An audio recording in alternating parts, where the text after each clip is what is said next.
Basics में इससे आपको पता है कि डिजिटल कम्युनिकेशन सिस्टम में क्या होगा कि जो हमारा डाटा होगा वो डिजिटल फॉर्म में होगा। ठीक है, डाटा मतलब क्या, सोर्स जो भी होगा, सोर्स हमारा क्या होगा, डिजिटल होगा। हमने पहले भी डिस्कस किया है इसके लिए, लैब में भी हमने डिस्कस किया हुआ है। ये जो पोलर स्कीम्स वगैरह थे उसमें हमने क्या देखा था, जो भी पोलर स्कीम्स हैं वो डिजिटल स्कीम्स हैं, और एज ए इनपुट हम लोग यूज करेंगे डिजिटल सोर्स को। तो सोर्स होगा आपका डिजिटल सोर्स। ठीक है, तो नेक्स्ट एक मल्टीप्लेक्सर का यूज होता है इनपुट टर्मिनल पे, रिसीवर इन पे, और सॉरी ट्रांसमीटर इन पे, and eight the receiver in their will be multiplex, ये डीमल्टीप्लेक्सर। तो मल्टीप्लेक्सर क्या करेगा कि मल्टीप्लेक्स करेगा वेरियस सिग्नल्स जो होंगे उसको भेजेगा। तो ये मल्टीप्लेक्स में भी क्या हो सकता है कि आपका टाइम डिवीजन मल्टीप्लेक्सर हो सकते हैं या फ्रीक्वेंसी डिवीजन मल्टीप्लेक्सर हो सकते हैं। तो जनरली हम लोग क्या देखते हैं, जो बैंडविड्थ होती है चैनल की, उसकी स्ट्रेंथ क्या होती है, बहुत ज्यादा होती है। bandwidth of transmission channel is very large than that of the bandwidth of a channel signal single signal। ठीक है, तो उसके लिए हम फिर इसलिए क्या करते हैं, मल्टीप्लेक्सिंग यूज करते हैं, ताकि हमारा चैनल जो है वो आइडल ना रहे, खाली नहीं रहे। ठीक है, तो हम उसका ज्यादा से ज्यादा यूज कर सकते हैं, क्योंकि यदि चैनल खाली होगा तो हमारा ये क्या होगा, वेस्टेज होगा, वेस्टेज ऑफ आवर रिसोर्सेज। तो हम क्या चाहेंगे कि ज्यादा से ज्यादा सिग्नल जो है वो हम भेज सकें। ठीक है, तो for that multiplexer is required to utilise our full capacity. तो दिस इज मल्टीप्लेक्सर। देन वहाँ पे एक आपका क्या होता है, लाइन कोडर होंगे जो कि कोडिंग टेक्निक्स में कन्वर्ट करेंगे। तो हमने पहले भी देखा वेरियस लाइन कोडिंग स्कीम्स जो है आपके। ठीक है, उसमें क्या था, पोलर, यूनिपोलर, पोलर, बाइपोलर, है ना। बाइपोलर में भी काफी हमने देखा, जो ये स्कीम्स थी वो हमने देखा डिजिटल डाटा कम्युनिकेशन नेटवर्क में काफी अच्छे से देखा था। तो उतना यहाँ पे है भी नहीं देखना हमें, यहाँ मेनली यूनिपोलर, पोलर, बाइपोलर, यहीं पे हमें कंसंट्रेट करना है। तो लाइन कोडिंग स्कीम्स में जो पोलर होते हैं, ये जो यूनिपोलर है उसे ऑन ऑफ स्कीम्स भी कहते हैं। ठीक है, जैसे ये 7.A, फर्स्ट ए में हम देख रहे हैं कि ये क्या है, ये आपका यूनिपोलर है। तो इसमें क्या हम देखते हैं, यूनिपोलर स्कीम्स हैं, और इसमें one is represented, one source what, the presence of A signal, the presence of A signal is represented with one, है ना। ये this one represents the presence of A signal, where zero represent the absence of signal। Zero is represented as the absence of signal, whereas one represent the present of the signal। So this is RZ scheme ना, क्यों, क्योंकि for every half bit के लिए क्या देखो, half bit duration के लिए this, ये जो पल्स है वो क्या है, रिटर्न टू जीरो पे आ रहा है, ये this one. For every half of the bit duration it comes to zero। Then for second case also we can see that for half of the bit it comes to zero। ये यहाँ पे क्या zero पे आ जा रहा है, तो ये क्या है आपका रिटर्न टू जीरो स्कीम्स है। तो ये आपका पोलर, तो ये यूनिपोलर था, यूनिपोलर आरजेड स्कीम। सेकेंड जो बी है उसमें क्या है, बी आपका है पोलर, पोलर स्कीम्स हैं। इसमें हम क्या देख रहे हैं कि one is represented with the presence of a signal in having the amplitude, positive amplitude। Presence of a signal is represented as positive amplitude, whereas absence of a signal is represented as -1, negative amplitude। If signal is absent, then it is represented as -1. Its amplitude is -1 when signal is absent. When signal is present, it is represented with the positive one amplitude। So this is your polar scheme। इसमें polar में क्या है, one, जो यदि signal present है तो उसके लिए वन शो करते हैं, और यदि सिग्नल एब्सेंट है तो उसके लिए -1 शो करते हैं।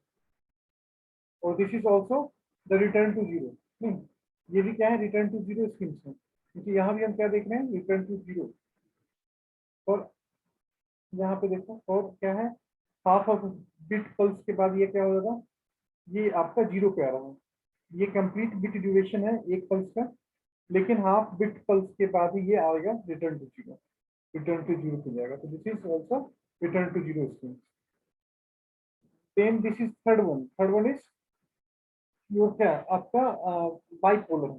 ठीक है, बाइपोलर में हमने क्या देखा था कि zero is represented with the help with zero, zero को हम जीरो से ही रिप्रेजेंट करेंगे।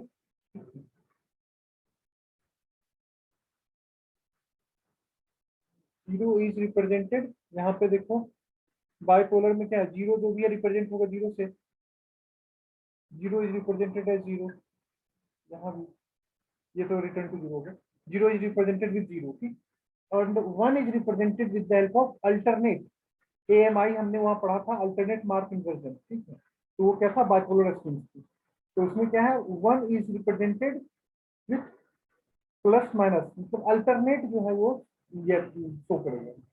जैसे नेक्स्ट वन जो है उसको हम कहाँ शो करेंगे, वो अपर प्लस वन शो करेगा या माइनस वन शो करेगा, that depends on the previous one. If the previous one is plus one, then if previous one is represented as plus one as a positive amplitude, then the next one is represented with the help of negative amplitude.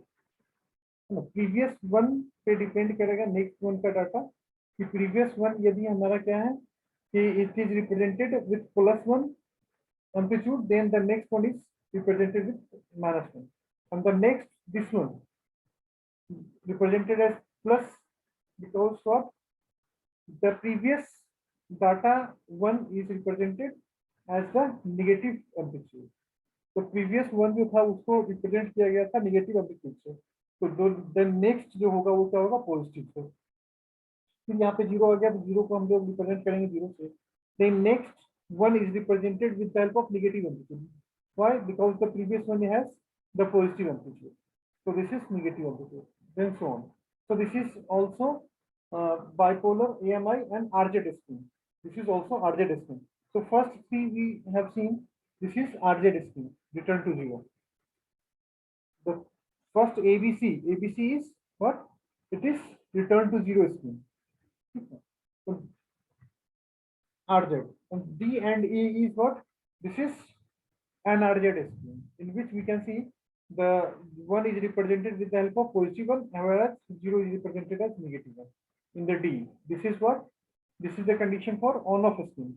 तो ये on off scheme में हमने क्या देखा था, zero को zero से और वन को वन से, बट यहाँ रिटर्न टू जीरो था, है ना। इसमें क्या था, रिटर्न टू जीरो नहीं है, लेकिन ये क्या है, ऑन ऑफ स्कीम ही है। ऑन ऑफ स्कीम जो है उसको हम लोग क्या कहते हैं, यूनिपोलर भी कहते हैं। Means what, positive one is positive presence of signal is represented as positive amplitude, whereas absence of signal is represented with the help of zero amplitude। And the last one is polar NRZ। polar NRZ में क्या है कि one is represented with the help of positive amplitude, that means presence of a signal represented with the help of positive amplitude, whereas absence of signal is represented as negative amplitude। तो यहाँ पे हम देख सकते हैं, यहाँ पे this is absence of signal, that means what, here data will be zero। ये डाटा क्या होगा, यहाँ पे जीरो होगा, here data is one, data is one, data is one है। तो यहाँ पे presence of signal is represented as positive amplitude, whereas the absence of a signal is represented with the help of negative amplitude। So this is polar NRZ scheme। तो ये आपका basic line coding schemes थे जो कि हमने पहले भी discuss किया था। तो ये स्कीम्स थे आपके। देन एक रीजेनरेटिव रिपीटर टर्म एक है। तो रीजेनरेटिव रिपीटर क्या करेगा, this is used in the transmission channel. Regenerative repeater is used in the transmission channel, ठीक है। For what, to generate the signal again and again, ठीक है। ये क्या करेगा, सिग्नल को जनरेट करता है, जो भी इसे सिग्नल मिलेगा उसको सिग्नल को ये लेगा और आउटपुट जो देगा वो क्या देगा कि कंप्लीट सिग्नल देगा, कोई भी डाटा यहाँ पे लॉस नहीं होगा। तो इनकमिंग जो भी डिजिटल सिग्नल होंगे उसको ये अगेन रीजनरेट करके और फिर ट्रांसमिट करेगा। तो that's why we will use regenerator in the transmission channel at the certain distance, ठीक है। रीजनरेटिव रिपीटर हम लोग यूज करते हैं ताकि हमारा जो सिग्नल हो उस वो सिग्नल लॉस ना हो, सिग्नल का डाटा जो है वो लॉस ना हो। That's why we will use regenerative repeater in the signal. तो अब यहाँ पे रिजेनरेटिव रिपीटर यूज करते हैं। अब यहाँ पे एक कहता है कि रिसीवर एंड पे जो होगा एक क्लॉक होगा, और वो क्लॉक क्या करेगा कि टाइमिंग इंफॉर्मेशन से ये पता कर लेगा कि सिग्नल कौन सा ट्रांसमिट किया गया था। जैसे यहाँ पे ये रैंडम सिग्नल था, B is random signal and C is clock signal.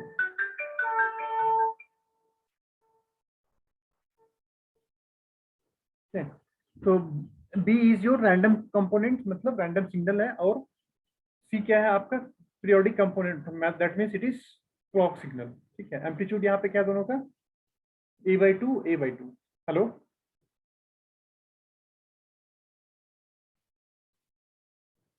M I Audible?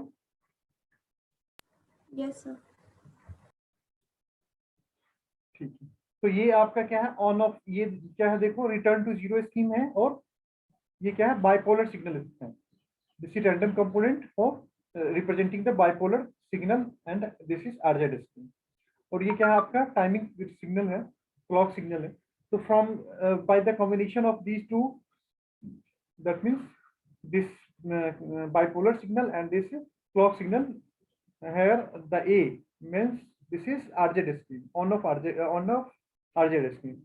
So with the combination of B and C, here the A is generated। ठीक है, तो A जनरेट हो रहा है इन दोनों के कॉम्बिनेशन से। आप देख सकते हो कि देखो फर्स्ट थ्री जो आपके यहाँ पे सिग्नल हैं, ये देखो फर्स्ट थ्री सिग्नल है, इसके लिए क्या है यहाँ पॉजिटिव है, और यहाँ भी क्या है सिग्नल ये पॉजिटिव है। फर्स्ट थ्री सिग्नल क्या है पॉजिटिव है, और एम्पलीट्यूड क्या है A/2। सो आफ्टर कॉम्बिनेशन ये क्या हो गया A। ठीक है, it's amplitude A/2 plus A/2 that means A।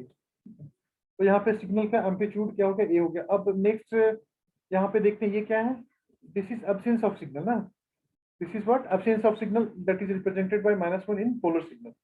And so ये -1 और this one is what +1, this is +1, this is -1, so that will cancel out and the signal becomes at 0, the signal becomes at 0 level, because why, because these two will cancel out, so it will become at level 0।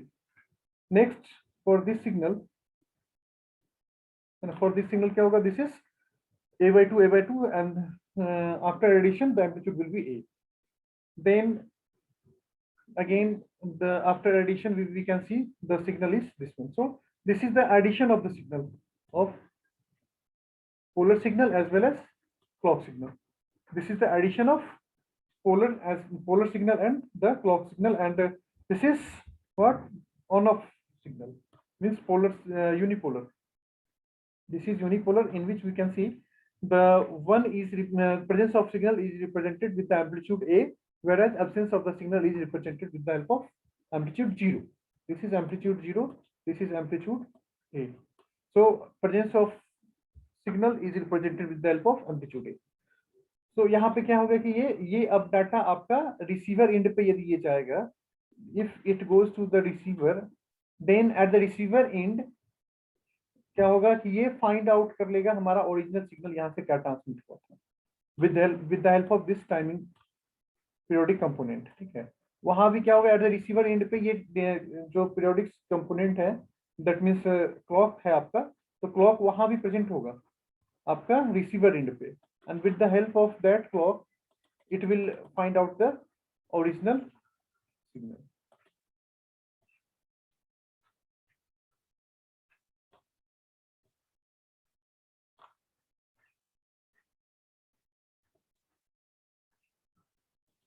तो ये यहाँ यही दिखा रहा है कि जो signal होना चाहिए उसका टाइमिंग जो होना चाहिए वो सेम होना चाहिए। जो ये पोलर सिग्नल था और ये जो क्लॉक है टाइम पीरियड सेम होना चाहिए। टाइम पीरियड सेम होगा तो क्या होगा, फ्रीक्वेंसी भी सेम होगा। सो इसलिए ये टाइमिंग जो होना चाहिए वो सेम होना चाहिए, otherwise we can't able to recognise our signal at the receiver end. जो रिसीवर एंड जो होगा वहां भी जो आपका पीरियड ये होगा रेजोनेंट, वहां पे रेजोनेंट सर्किट यूज होता है वहां पे। ठीक है, और रेजोनेंट सर्किट यूज होगा उसमें क्लॉक जो होगा सेम क्लॉक हम लोग डाल देंगे जो हमने प्रीवियसली एट द ट्रांसमीटर इन पे यूज किया था। तो after that it will be able to find out the original bipolar signal. तो ये रीजेनरेटिव रिपीटर है।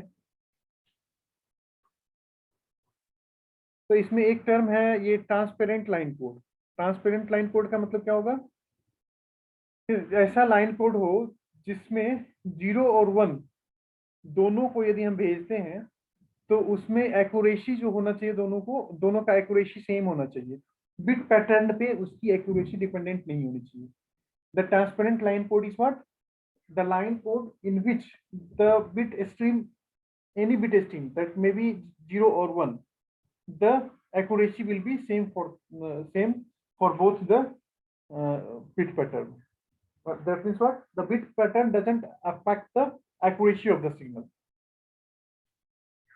Bit pattern से accuracy जो है वो मतलब bit pattern पे accuracy dependent नहीं होनी चाहिए, मतलब accuracy दोनों के लिए सेम सिमिलर होगा।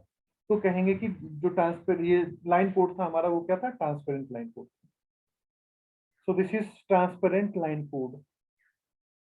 तो ये शॉर्ट में कुछ पूछ सकता है ट्रांसपेरेंट लाइन कोड क्या है। फिर this is line coding scheme characteristics, ठीक है। तो लाइन कोडिंग कैरेक्टरिस्टिक्स जो है ये आपका इंपॉर्टेंट है, ये आपके पूछे जाएंगे, कहीं ना कहीं जरूर पूछे जाएंगे।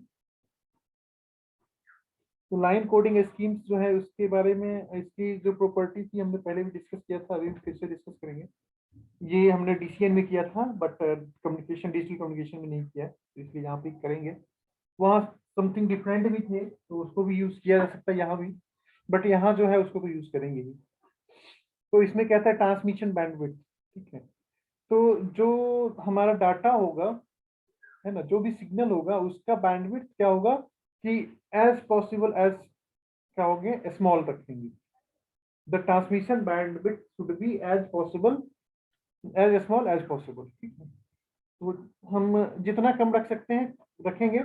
इससे क्या एडवांटेज होगा हमारा कि लार्ज नंबर ऑफ डाटा जो है वो हम ट्रांसमिट कर सकते हैं, ठीक है। मोर number of signals can be transmitted with the same transmission channel. जो हमारा ट्रांसमिशन चैनल है उसमें हमें जो भी फैसिलिटी है, जो भी हमारी बैंडविड्थ है, उसमें हम ज़्यादा से ज़्यादा हम सिग्नल को भेज सकते हैं यदि हमारा क्या होगा, सिग्नल जो भेज रहे हैं उसकी बैंडविड्थ कम हो।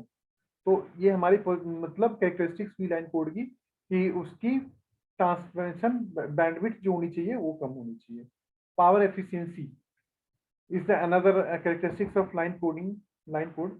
सो power efficiency should be as possible as क्या होना चाहिए, कम ही होना चाहिए।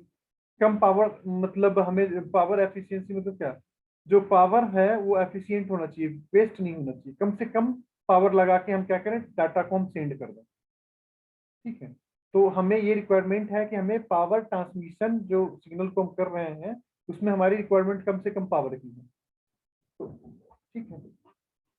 Bandwidth specified detection probability the transmitted power should be as small as possible, है ना। तो ट्रांसमिशन में हमें क्या चाहिए, पावर कम लगनी चाहिए, पावर हमारा वहां पे कम यूटिलाइज हो, ये हमारी रिक्वायरमेंट हो। Error detection and correction capability, तो जो लाइन कोडिंग स्कीम्स हो हम यूज करें तो हमें क्या हो कि detection as well as correction capability होनी चाहिए, है ना। जो भी लाइन कोडिंग स्कीम्स हो वो एफिशिएंट माना जाएगा if there is detection as well as correction capability. Because why, क्योंकि यदि हम एरर डिटेक्ट कर ले रहे हैं, करेक्ट नहीं कर रहे हैं, तो हमें क्या करना पड़ेगा, करेक्शन के लिए फिर से कहीं ना कहीं कुछ ना कुछ सिस्टम हमें लगाने पड़ेंगे, जो सिस्टम को क्या करेगा, कॉम्प्लेक्स करेगा। सिस्टम कॉम्प्लेक्स होगा उसके बाद एरिया भी हमारा बढ़ेगा और जो आपका जो कॉस्टिंग है वो भी बढ़ेगा। तो हमें क्या चाहिए कि कम्प्लेक्सिटी कम से कम हो, तो हमें बेनिफिट उस चीज का मिलेगा। तो उसके लिए जो हम लाइन कोडिंग स्कीम यूज करें, same line coding schemes will be capable of both error detection as well as error correction. So our line coding scheme should be capable of both these properties. तो favourable power spectral density, तो यहाँ पे क्या है, zero power जो हमने various line coding schemes देखे थे उसमें क्या था दिक्कत, उसमें था कि पावर स्पेक्ट्रल डेंसिटी यूनिफॉर्म नहीं था। यहाँ भी हम लोग देखेंगे पावर स्पेक्ट्रल डेंसिटी, हम लोगों ने कुछ पीसीएम में देखा था, यहाँ भी चेक करेंगे। यहाँ हम लोग वेरियस एक्सप्रेशन फाइंड आउट करेंगे पीएचडी के लिए, पावर स्पेक्ट्रल डेंसिटी के लिए, पावर स्पेक्ट्रल डेंसिटी की एक्सप्रेशन फाइंड आउट करेंगे for various line coding scheme. So that is desirable here, but not required at the data communication method.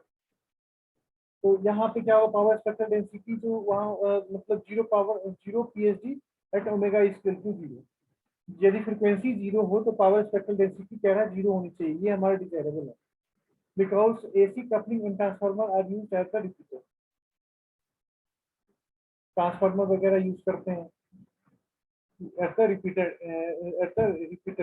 Regenerative repeater use करते हैं। तो हम यही चाहेंगे कि जो हम यदि हम डीसी कंपोनेंट यूज कर रहे हैं, यदि फ्रीक्वेंसी जीरो है तो पावर स्पेक्ट्रल डेंसिटी हमारा जीरो होना चाहिए, जिससे favourable condition for line coding. Timing content, adequate timing content, it should be possible to extract timing और clock information from the signal. जो भी सिग्नल है वहां से हम क्या करें, टाइमिंग, एडिक्वेट टाइमिंग कंटेंट, मतलब एक्सट्रैक्ट कर सके टाइमिंग और क्लॉक इंफॉर्मेशन को सिग्नल से itself। जो हम सिग्नल भेजेंगे, जो भी सिग्नल होगा, यहाँ से हम टाइमिंग कंटेंट जो है वो टाइमिंग इंफॉर्मेशन जो है फाइंड आउट कर सकते हैं। तो उसके लिए क्या हम देख रहे थे कि एक हम वहाँ पे हमने एक लगाया है क्या, रेजोनेंट सर्किट लगाया था, जिसकी फ्रिक्वेंसी क्लॉक फ्रिक्वेंसी हमें सेम लगता है। तो वहाँ से हम टाइमिंग इंफॉर्मेशन फाइंड आउट कर पा रहे थे। तो एडिक्वेट टाइमिंग कंटेंट होनी चाहिए, ट्रांसपेरेंसी होनी चाहिए। ट्रांसपेरेंसी मतलब क्या होगा, it should be possible to transmit a digital signal correctly regardless of zero and one, है ना। सिग्नल ट्रांसपेरेंट होने चाहिए, सिस्टम ट्रांसपेरेंट होने का मतलब क्या है, यूनिफॉर्मिटी होनी चाहिए, तभी हम कहेंगे कि हमारा सिस्टम ट्रांसपेरेंट है। ठीक कहते हैं कि कुछ भी मतलब ट्रांसपेरेंसी होनी चाहिए सिस्टम में, ट्रांसपेरेंसी होनी चाहिए, मतलब गड़बड़ी के चांसेस नहीं है ना। जितने भी जो भी उसमें बेनिफिशियरी है उसको इक्वल एडवांटेज मिले, किसी भी जो ये है, कोई भी योजना है तो उसका प्रॉपर उसको बेनिफिट मिले, सबको इक्वल। तो here the transparency mean same concept is here, है ना। रिगार्डलेस ऑफ दिस पैटर्न, जो हमारा एक्यूरेसी है वो सेम होना चाहिए, दिस इज ट्रांसपेरेंसी। क्योंकि हम देख रहे थे ट्रांसपेरेंट लाइन को, तो वही है यहाँ पे ट्रांसपेरेंसी। जीरो वन कुछ भी है,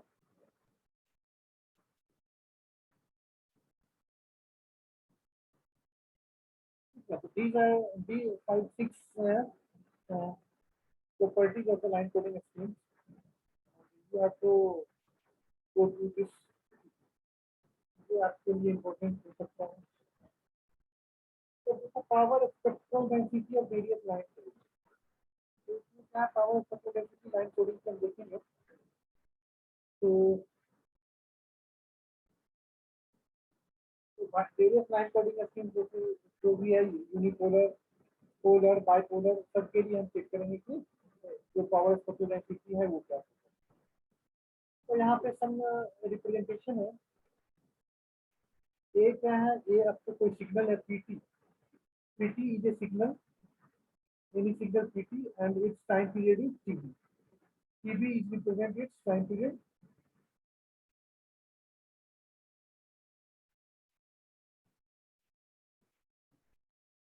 अच्छा, इससे पहले हम अब यहाँ तक में कोई दिक्कत है तो बताओ, अभी जो हमने डिस्कस किया है।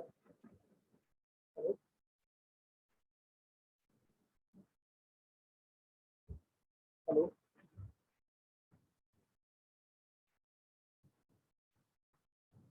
up to the properties of line coding, have you any doubt?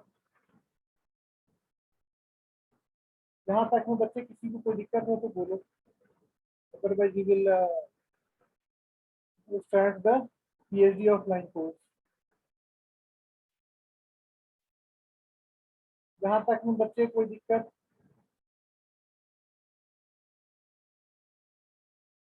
Shreyansh,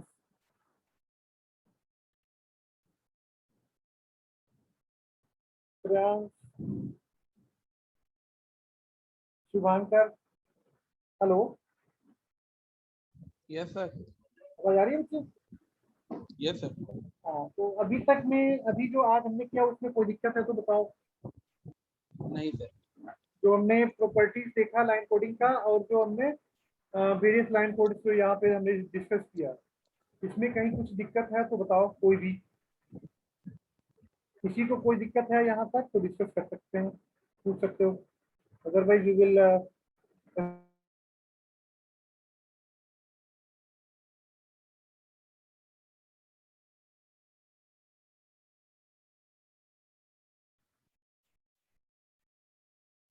तो यहाँ तक कोई दिक्कत नहीं है।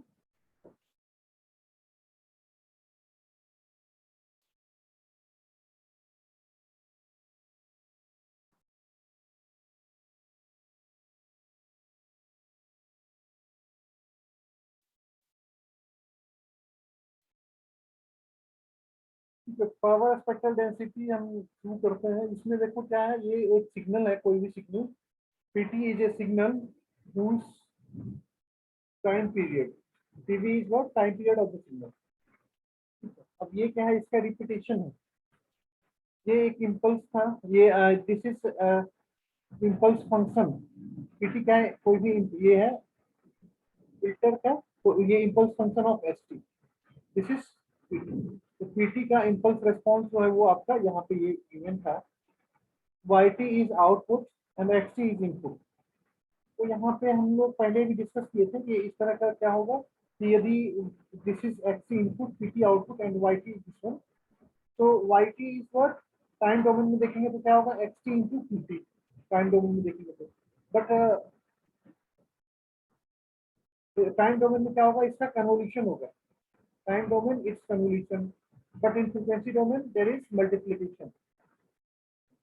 तो अब यहाँ पावर स्पेक्ट्रल डेंसिटी, यदि ये इस सिग्नल का एक्स सिग्नल है तो इसका यदि power spectral density x S X omega है, और this is P omega for this one, इसका फ्रीक्वेंसी जो कंपोनेंट होगा it is in time domain, p omega is in frequency domain. So if the Fourier transform of pt is p omega and power spectral density of xt is xx omega, then our power spectral density for output signal yt should be what? Power spectral density of yt signal is represented by sy omega, and this is equal to p omega square S X omega. ये हमने देखा था पहले भी, है ना। This is important relation, तो ये हमने पहले भी डिस्कस किया था। तो इसमें अब क्या होगा, देखो कि पावर स्पेक्ट्रल डेंसिटी हम लोग आउटपुट को निकालेंगे, तो इस तरह के क्वेश्चन भी कुछ दिए जा सकते हैं। आपको इसमें पूछेगा कि power spectral density find out करिए, तो आपको इनपुट सिग्नल कुछ भी दे देगा। तो इनपुट सिग्नल देगा, तो इनपुट सिग्नल के लिए पीएचडी हमें पहले फाइंड आउट करना पड़ेगा, और पी ओमेगा मान लो गिवन होगा, पीटी गिवन होगा, तो पी ओमेगा उसका निकल जाएगा। अब ये इसका ये फ्रीक्वेंसी डोमेन में कन्वर्ट कर देंगे, दैट मींस व्हाट, पूरे ट्रांसफॉर्म कर देंगे, तो एच टी का यहाँ पे क्या होगा, पीटी सिग्नल है तो उसका P omega frequency response by converting it's Fourier transform of PT. तो फूरियर ट्रांसफॉर्म यदि हम पीटी का करेंगे तो ये क्या होगा, पी ओमेगा होगा। तो P omega square S X omega करके हम आउटपुट जो होगा, आउटपुट के लिए power spectral density find out करेंगे, कर सकते हैं। तो हम यहाँ पे वेरियस लाइन कोडिंग स्कीम्स के लिए पहले हम एस एक्स ओमेगा जो है वो हम फाइंड आउट करेंगे वेरियस लाइन कोडिंग स्कीम्स के लिए। तो उससे पहले हम क्या करेंगे यहाँ पे कि कुछ जनरलाइज डिस्कशन है। डिस्कशन में यहाँ क्या था, वो जो आपका ये जो इम्पल्स है, इम्पल्स सीक्वेंस एच टी, तो वो क्या गिवन है, PT. PT is in time domain and it's time period is TV. तो अब ये वाई टी सिग्नल कह रहा है, यहाँ से यदि फाइंड आउट कर रहा है, ये X T is input signal, this is X T input signal, then कह रहा है Y T should be like this one. तो सिंपली क्या किया, मल्टीप्लीकेशन कर दिया इन दोनों का।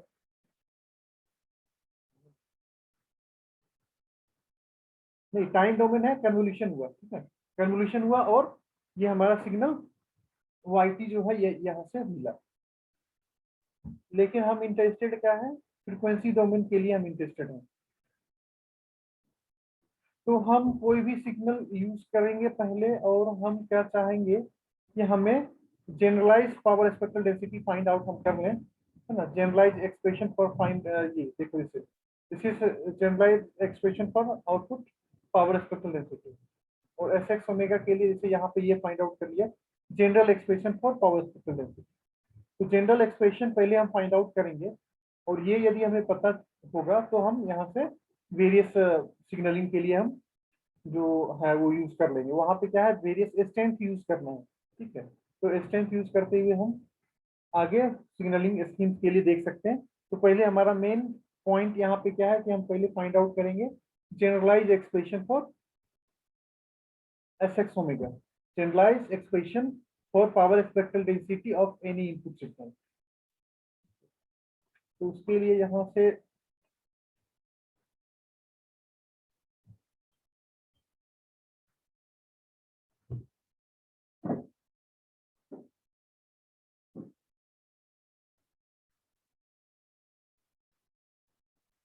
ये क्या है, आपका इम्पल्स फंक्शन था।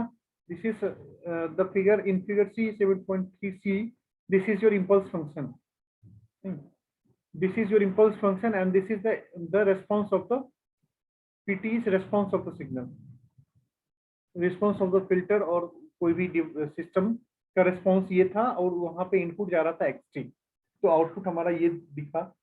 अब हम यहाँ से चलते हैं नेक्स्ट पार्ट पे, जहाँ पे हमें पावर स्पेक्ट्रल डेंसिटी पहले फाइंड आउट करना है, ठीक है। तो पावर स्पेक्ट्रल डेंसिटी के लिए पहले हम क्या देखते हैं, power spectral density is what, this is Fourier transform of auto correlation function, ठीक है। हम लोग पहले देखे हैं, क्या देखे हैं कि फूरियर ट्रांसफॉर्म यदि हम करते हैं ऑटो कोरिलेशन फंक्शन का, तो हमें फाइंड आउट क्या होगा, पावर स्पेक्ट्रल डेंसिटी।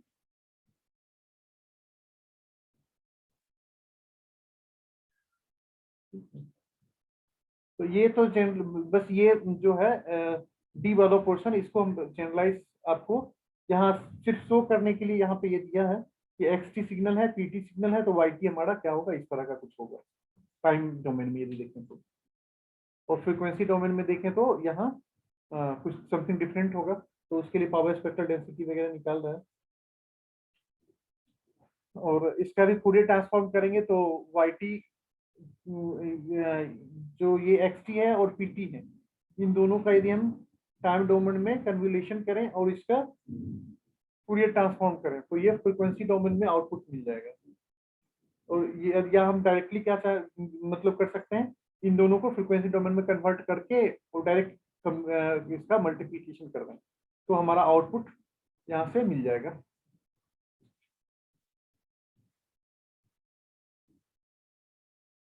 तो अब यहाँ ये देखो सिग्नल, ये t is equal to T B, ये के टी बी, कोई ये सिग्नल था, स्टार्ट किया 1 से स्टार्ट किया होगा, है ना, TV 1 TV 2 TV 3 TV, then K minus 1 TV, K TV K plus 1 TV, ठीक है। ये हम इसलिए मतलब यहाँ पे दिखाए हैं, के क्या है, एनी नेचुरल नंबर के, तो के एनी नेचुरल नंबर होगा, जो कि यहाँ जैसे 1 से स्टार्ट किया, 1 से के तक गया, के माइनस 1 तक गया, फिर के तक, है ना, 1 2 3 4 5, मतलब इसमें जो टाइमिंग है, टाइम विथ ड्यूरेशन होगा, पल्स जो होगा, टाइम पीरियड, वो फर्स्ट सिग्नल के लिए this is for first signal pulse TV, then this is 2v 3v, है ना, ऐसे करते करते आपका के माइनस 1 टीवी तक। तो ये हम इसलिए यहाँ के यूज कर रहे हैं, इसका हम आगे काम आएगा एक्सप्रेशन फाइंड आउट करने में। एक्सप्रेशन जब फाइंड आउट करेंगे तो उसमें हमें इसका यूज होगा, तो इसलिए यहाँ पे ना के माइनस 1 टीवी। अब ये मान लो के मान देते हैं कि यदि कुछ भी है, मान लो 5 है तो ये 4 टीवी होगा, या के यदि 2 है तो ये नहीं, 2 होगा तो यहीं पे स्टार्टिंग पे ही आ गया, 3 होगा तो क्या होगा 2 टीवी, 4 होगा तो 3 टीवी। तो इस तरह से टाइम पीरियड जो सिग्नल का होगा उसको रिप्रेजेंट करेगा। तो इसने मान लिया है कि ये सिग्नल जो है यहाँ पे ये है के माइनस 1 टीवी पे है, इसका टाइम इंफॉर्मेशन, टाइम पीरियड।